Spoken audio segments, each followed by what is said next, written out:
They locked me in the closet at my mother-in-law's request, filmed it, and posted it on TikTok. But I called the police, and they were shocked. My controlling mother-in-law persuaded her 99-year-old grandson to lock me in a dark closet as a joke.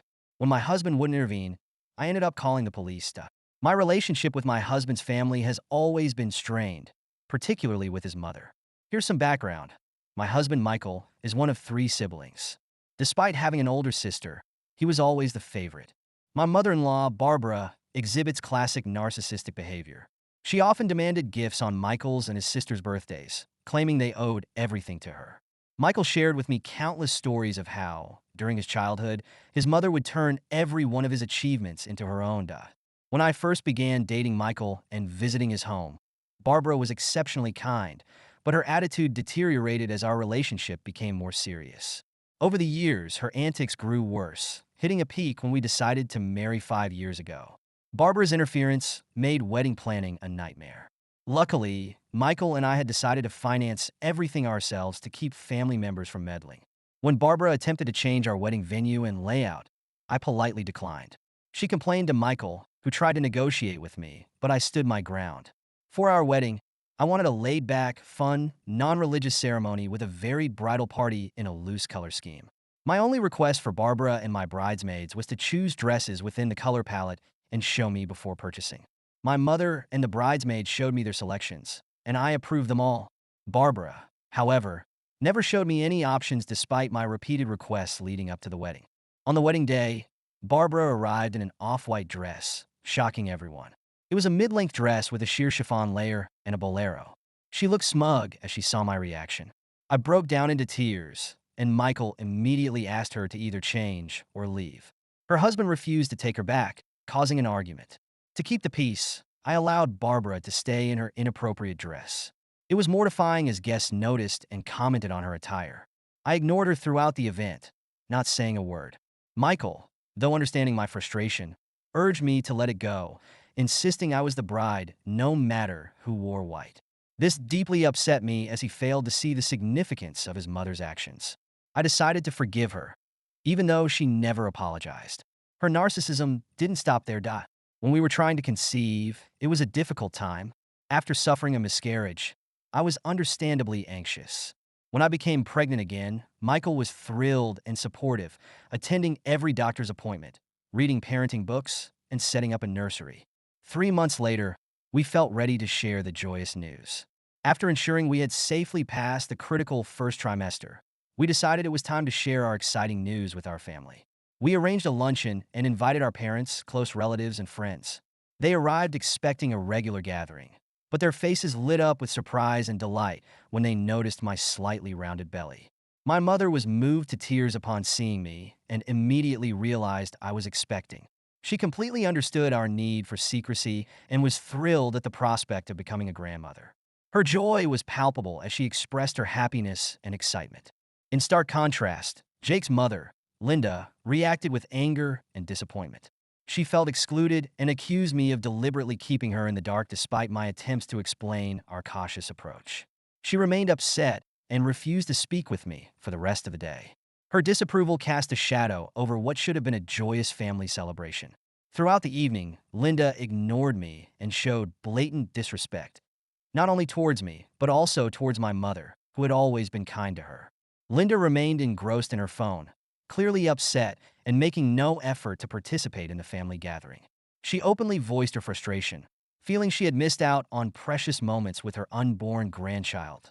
As tensions rose, I needed a moment to compose myself and stepped outside. My mother noticed my distress and came to comfort me until I felt ready to rejoin the gathering. As the evening drew to a close, Linda made a point of saying goodbye to me, barely acknowledging my presence throughout the day. When Jake walked his parents to their car, a heated argument ensued, which I could hear from the foyer.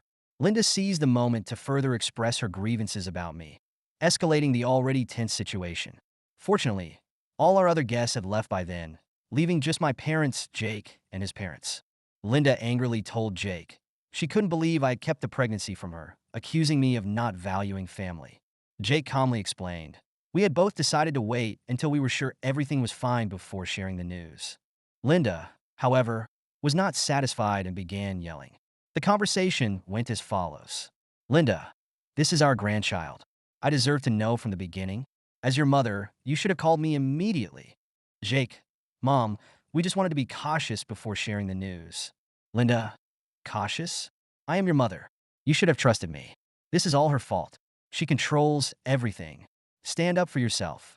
Jake looked embarrassed and miserable as his mother continued to berate him.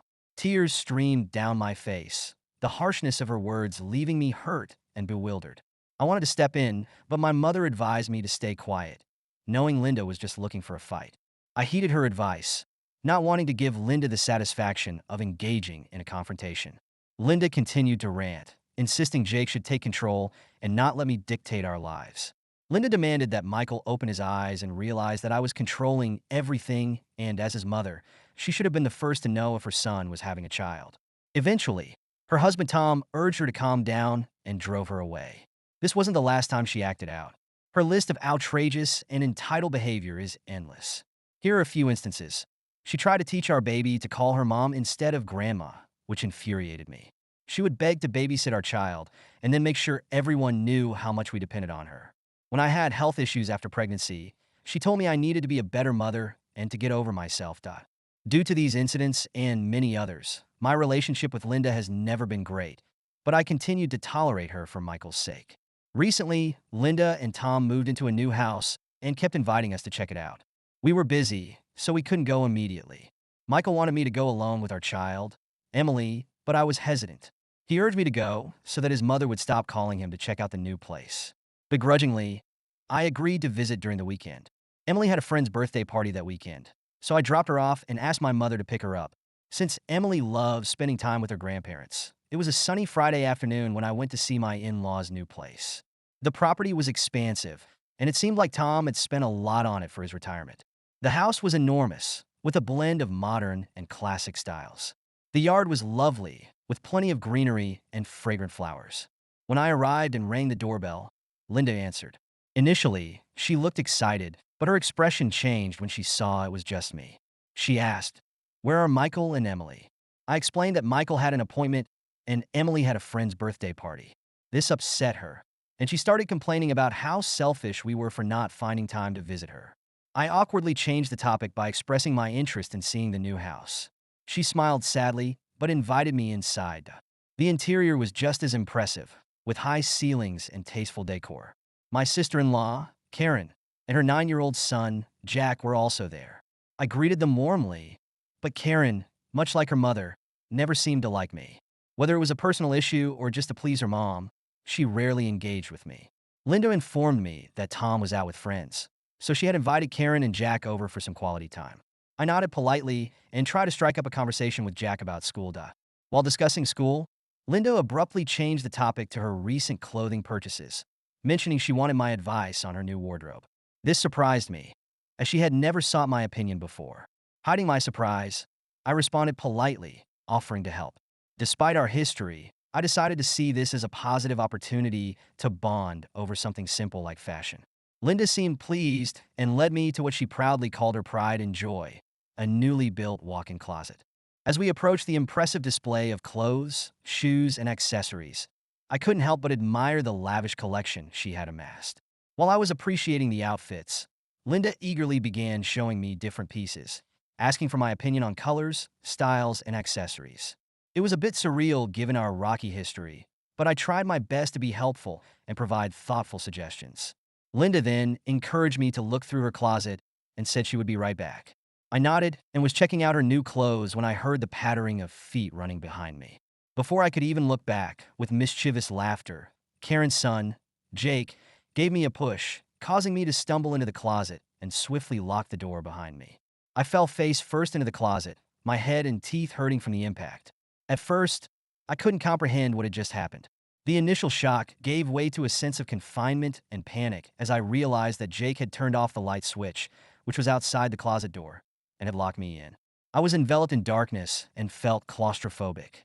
Shocked and terrified, I began banging on the closet door, desperately calling out to Linda and Karen for help.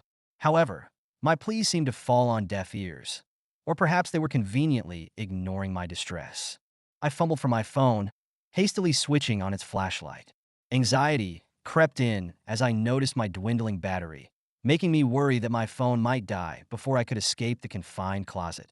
You see, I've had an irrational fear of darkness ever since I was a child. I had locked myself by mistake in my grandmother's closet while playing hide and seek, and my grandmother, who was hard of hearing due to her age, had taken an agonizing hour to finally find me. Stuck in the closet, crying and screaming, the sheer terror of that moment lingered, leaving me with an irrational fear that surfaced whenever I found myself enveloped in darkness. I continuously attempted to reach out to Linda and Karen for assistance. Unfortunately, my calls went unanswered, and a growing sense of isolation enveloped me. I was confused as to why they wouldn't pick up my calls, even though I could hear them laughing loudly downstairs in the foyer. In a last-ditch effort, I decided to dial Michael's number in desperation. After a few rings, he casually answered. With desperation in my voice, I explained the dire situation. "Michael, thank goodness you picked up. Something terrible has happened, and I need your help," I said. Michael, seemingly unfazed, inquired about what was going on. I proceeded to recount the incident. "Your nephew just pushed me and locked me inside the closet at your mom's place. He has switched off the lights. I've been banging on the door, but no one has come to rescue me. You know how terrified I am of dark spaces." I had talked to him at length about this stuff. Michael, less sympathetic, retorted, "Are you seriously calling me in the middle of my work for this? This isn't even an emergency. Just call my mother, who was inside the house, instead of calling me." Frustrated, I replied that I did call his mother and his sister several times, but they were not picking up. I explained how I didn't have a lot of charge on my phone to begin with, and switching on my phone's flashlight was also draining my battery more. I begged him to come over and help me, as he knew how scared I was of the darkness. I had talked to him at length about this. Michael, unmoved by what I had just told him, stated, "Locked in a closet? Seriously? No, I can't come over as I'm busy right now, so find someone else to help you." To my dismay, he nonchalantly dismissed my continued plea for help and cut the call short. I was stunned by his reaction. The growing panic within me pushed me to continue banging on the closet door, desperately calling out for Linda and Karen, but their phones remained stubbornly silent. Feeling trapped and helpless, I decided to call my father-in-law, Tom, as he was now the only person left who I could contact. I knew he had been out with friends, but I had no one else to turn to. The phone rang, and I held my breath, hoping he would answer. He picked up, and I nervously explained the situation, revealing that Jake had locked me in the closet, and that, despite my attempts to reach out to others, no one was responding. He immediately assured me that he would make his way back home as quickly as possible, shocked that Linda and Karen hadn't heard me all this time. After what felt like an eternity, I heard voices outside. I could recognize Tom yelling something, and he seemed to be directing someone to unlock the closet door. My anxiety began to subside as I realized help was finally on its way. The door creaked open, and I squinted against the sudden light. Linda and Tom stood there, wearing a mix of concern and frustration on their faces. I came out of the closet a bit disoriented but grateful for the release from that confined space. Tom asked Linda why I was locked in her closet, and she feigned innocence. I recounted the incident to everyone, detailing how Jake had pushed me into the closet and locked it. However, both Linda and Karen scoffed at my words, dismissing them entirely. They insisted that Jake would never do something like that. Frustrated and angry, I questioned why they hadn't come to check on me or respond to my banging on the door. Their excuse was that they were in the backyard where Linda was showing Karen and Jake her new rose garden. Jake was peeking from the door, so I directed my anger at him and started to question him about why he would lock me inside. But Karen interrupted me, claiming that her son would never do such a thing and that I must have closed the door myself, and the key must have fallen out. Their blatant lies left me beside myself with frustration and disbelief, as it still didn't explain how the lights got turned off. Tom tried to calm me down, but I knew that regardless of what I said, Linda and Karen would continue to defend each other. Defeated and hurt, I returned home. I called my mother on my way, apologizing that I couldn't come to pick Emily up for the night and that she might have to stay over at their place. I was trembling with shock, and my mother knew something was wrong, but I did not have the energy to tell her at the moment. What had just happened? I reached home and waited for my husband to return so I could confront him about what his family had done to me. However, to my disbelief, when I recounted the incident to him during dinner, he berated me for overreacting and accused me of being childish. He insisted that this was a ridiculous accusation to make about his family. He refused to believe that his nephew could have locked me inside the closet and that his mother and sister had knowingly refused to help me.